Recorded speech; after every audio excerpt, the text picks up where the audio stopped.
Bismillahirrahmanirrahim. Alhamdulillahi rabbil alamin. Wassalatu wassalamu ala asyrafil anbiya'i wa sayyidil mursalin wa ala alihi wa sahbihi ajma'in.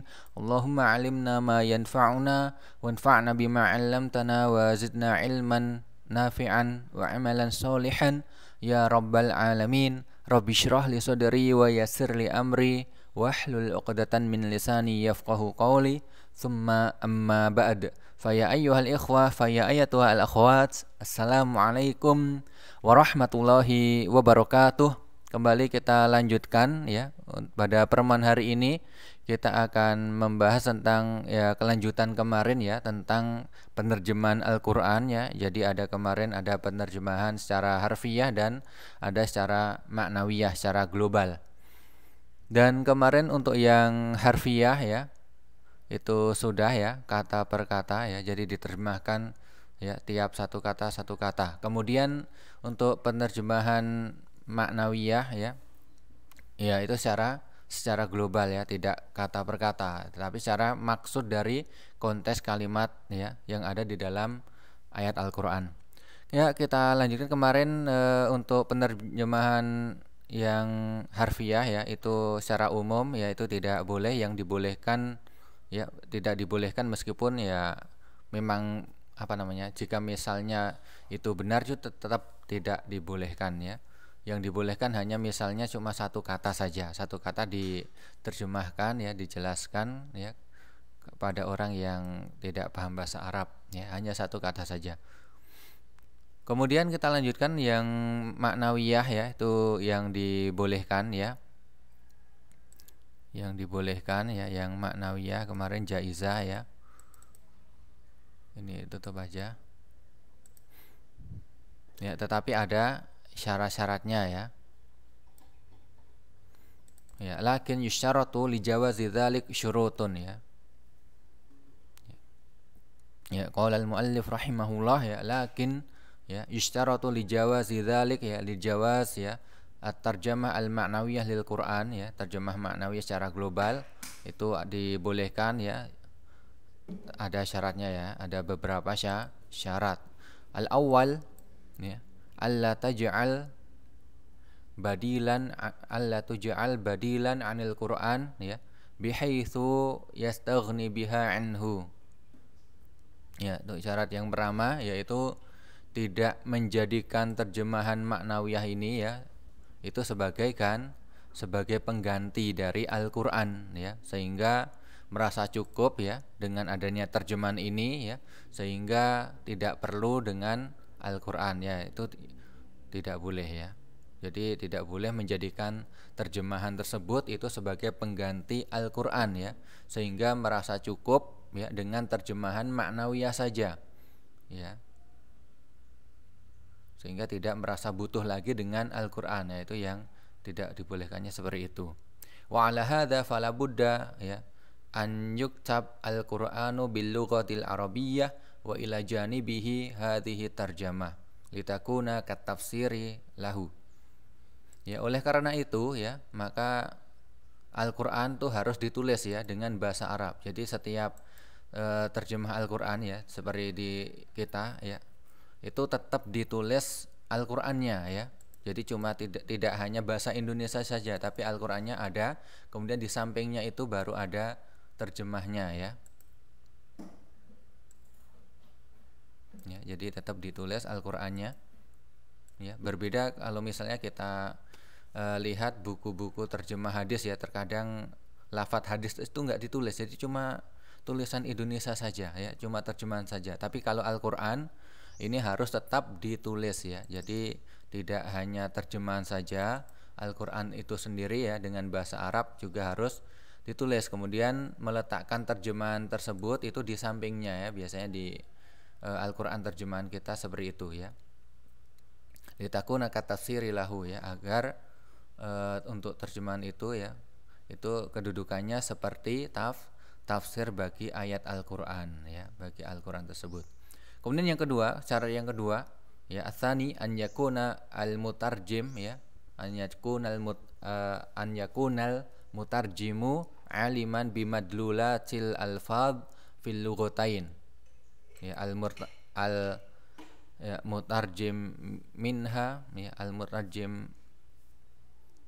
mutarjam minha wa ilaiha ya wa ma taqtadihi ya hasabas siyaq. Untuk syarat yang kedua ya, seorang penerjemah Al-Qur'an itu harus tahu ya, harus mengerti ya, harus paham ya bimadlulil alfad fil lughatain. Dia harus mengerti maksud ya, harus mengerti ya madlul ya makna-makna, arti-arti lafaz ya dalam Al-Qur'an tersebut. Ini dalam dua bahasa. Jadi dia menguasai dua bahasa, menguasai bahasa Arab dan juga menguasai bahasa yang akan diterjemahkan ya ilaiha ya. Bahasa terjemahannya ya. Jadi harus mengetahui bahasa Arab dan bahasa terjemahan. Wa ma taqtadihi hasabas siyaq, dan apa yang dikehendaki dari ayat Al-Qur'an tersebut ya sesuai dengan hasbas siyaq, sesuai dengan konteks kalimat ya, sesuai dengan bentuk kalimat ya. Jadi harus paham dua bahasa ya. Kemudian yang ketiga ya, an yakuna aliman bima'anil alfadzi syar'iyyah fil Qur'an. Ya, ini penerjemah ya, harus juga mengetahui ya, memahami ya makna lafaz-lafaz syar'i di dalam Al-Qur'an ya, misalnya lafaz salat, zakat ya dan lain sebagainya, yaitu lafaz-lafaz syar'i ya dalam Al-Qur'an itu harus diketahui. Wala tuqbal at-tarjamah lil Qur'anil Karim illa min ma'munin 'alaiha ya.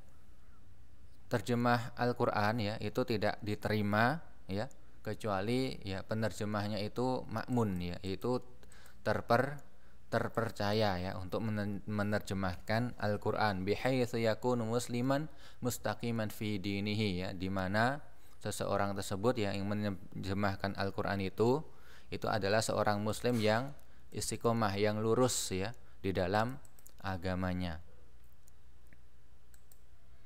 Ya, jadi hanya di sini disebutkan ada tiga ya untuk syarat ya penerjemahan Al-Qur'an secara global, secara maknawiyah.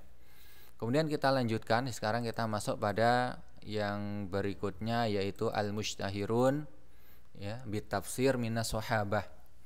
Ya. Para ahli tafsir yang terkenal ya dari kalangan para sahabat ya radhiyallahu anhum. Ishtahara bitafsir jama'atun minas sahabah. Ya, jadi para sahabat ya itu banyak yang terkenal ya. Mereka itu sebagai ahli tafsir dari kalangan para sahabat. Dzakara Suyuti minhum al-khulafa al-arba'ah. Ya, ini Imam As-Suyuti ya rahimahullah menyebutkan di antara para sahabat yang ahli tafsir adalah al-khulafa al-arba'ah, yaitu para 4 khalifah ya, khulafa ur-rasyidin itu. Ya, ada Abu Bakar, ada Umar, Utsman dan Ali. Ya radhiyallahu anhu, mereka yang keempat semuanya ini mereka itu ahli tafsir ya. Illa anna riwayah an salasa al-awwalin ya lam takun katsira, hanya saja untuk riwayat ya para sahabat Abu Bakar, sahabat Umar dan Utsman ya tentang tafsir ya, tentang menafsirkan ayat Al-Qur'an itu tidak banyak ya. Kenapa? Linsyighalihim bil khilafah, karena mereka sibuk ya, karena mereka sibuk mengurus ya pemerintahan ya, karena mereka sebagai khalifatul muslimin ya. Wa qillatul hajah ila naqli fi dzalik likasratil alimina bitafsir. Ya, di samping itu juga ya di sini sebutkan masih belum diperlukan ya. Maksudnya karena ini ya likasratil alimin bitafsir, karena juga banyak para sahabat yang paham tentang tafsir ya, mereka banyak yang memahami tafsir ya, sehingga riwayat dari 3 khulafa ar-rasyidin yang pertama ini ya itu tidak banyak ya, tidak banyak karena ya sudah pada paham ya. Berbeda jika misalnya sedikit maka akan ada insyaallah gitu ya, karena saking banyaknya para sahabat yang paham ya akan tafsir Al-Qur'an. Kemudian di antaranya yang lain ya, wa minal mushtahirin bi tafsir minas sahabah, dari sahabat lain aidon yaitu Abdullah ibnu Mas'ud wa Abdullah ibn Abbas ya. Ada dua ini ya, Abdullah bin Mas'ud dan Abdullah bin Abbas. Kemudian nanti juga ini yang khalifah keempat yaitu Ali bin Abi Thalib ya, ini juga ada riwayatnya di sini nanti disebutkan ya. Ya ini yang pertama. Tarjamah ya. Fal nutarjim li hayati Ali ibn Abi Thalib ma hadaini radhiyallahu anhum, dengan dua. Jadi di sini cuma disebutkan dari kalangan sahabat yang akan dibahas, yaitu dari sahabat Ali ya, sahabat Abdullah bin Mas'ud dan sahabat Abdullah ibn Abbas. Yang pertama ya, Ali bin Abi Thalib. Ini udah berapa menit?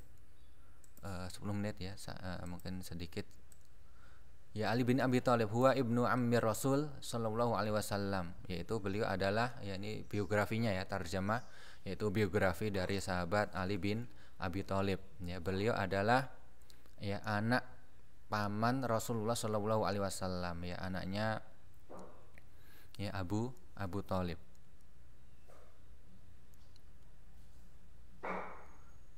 Kemudian ya wa zauju Fatimah, dan suaminya ya dari putri beliau yaitu Fatimah radhiyallahu anhu wa anha ya, radhiyallahu anha. Wa awwalu man amana bihi min qarabatihi, dan beliau adalah orang ya yang pertama kali beriman dari kerabatnya ya, dari keluarga beliau yang pertama kali beriman dari kalangan laki-laki adalah ya, dan ini juga anak kecil ya, ketika itu masih belum dewasa ya. Sahabat Ali ini beriman kepada Nabi Muhammad SAW sebagai nabi ya. Ishtahara bihadzal ismi ya. Untuk Ali bin Abi Thalib ya di kalangan para sahabat ada yang masyhur dengan lakopnya ya, ada yang masyhur dengan kunyahnya. Tapi untuk Ali bin Abi Thalib, sebagaimana juga sahabat Umar ya, itu juga lebih masyhurnya dengan nama beliau ya. Tapi juga mempunyai kunyah ya, mempunyai juga lakab. Wa kunyatu Abu Al-Hasan ya, kunyahnya ya Abu Al-Hasan, karena Al-Hasan ini adalah putra beliau yang paling tua ya, putra pertama. Ya, dan juga ada kunyah, tapi ini juga dinamakan juga sebagai lakop. Kunyah kenapa? Karena ada Abu ya. Setiap ada Abu itu kunyah ya.